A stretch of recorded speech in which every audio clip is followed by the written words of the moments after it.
that we have really felt the impact of the global economic downturn is here in the U.S.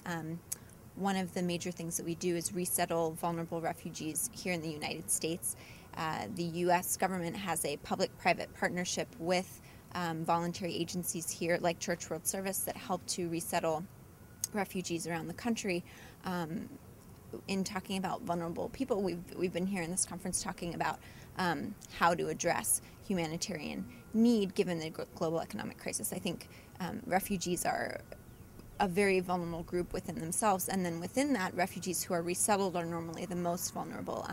They may be female-headed households or unaccompanied minors or survivors of violence and torture. So even though it's only 1% of the world's refugees that are resettled, we're really trying to help ease the burden on a lot of refugee hosting countries and provide people with an opportunity to start a new life.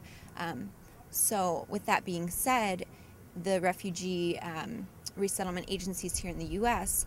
have really felt the impact of the economic downturn because of the fact that our affiliates have less money to be able to provide services for the people that we resettle.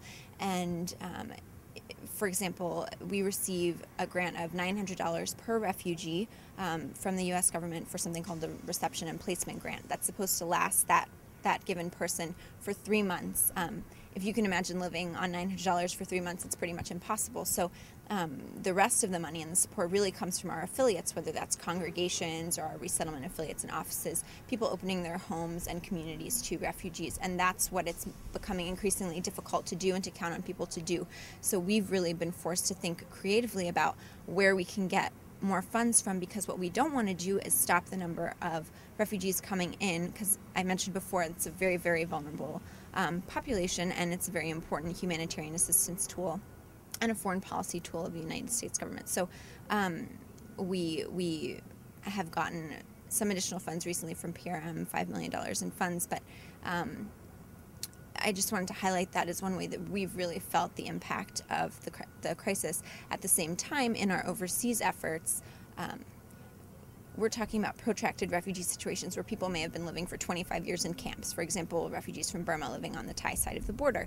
And we've been providing assistance to those people for the past 25 years. So in terms of seeing immediately even more vulnerability, I think we've already been working in extremely dire circumstances. So we're always trying to find funding wherever we can for those needs and trying to help people not only resettle but be able to return to their countries of origin or integrate in the country of asylum. So it's a challenge, and I think one of the ways that we really hope one thing that we hope won't happen is that either the humanitarian assistance side or the development side will suffer, because you can't stop assistance to people in immediate humanitarian need at the same time that refugees are fleeing from human rights crises, and what we really need are political solutions to conflict and the root causes of their displacement, which you can't get at without development assistance. The financial crisis is having a major impact on developing countries. It's likely to push millions more people into extreme poverty.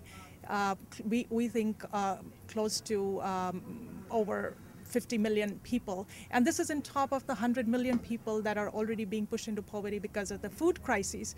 As poor countries are struggling to offset the impact of the financial crisis and the food crisis, the global economy needs to work together so as to be able to help countries restore growth and to help make progress on the Millennium Development Goals.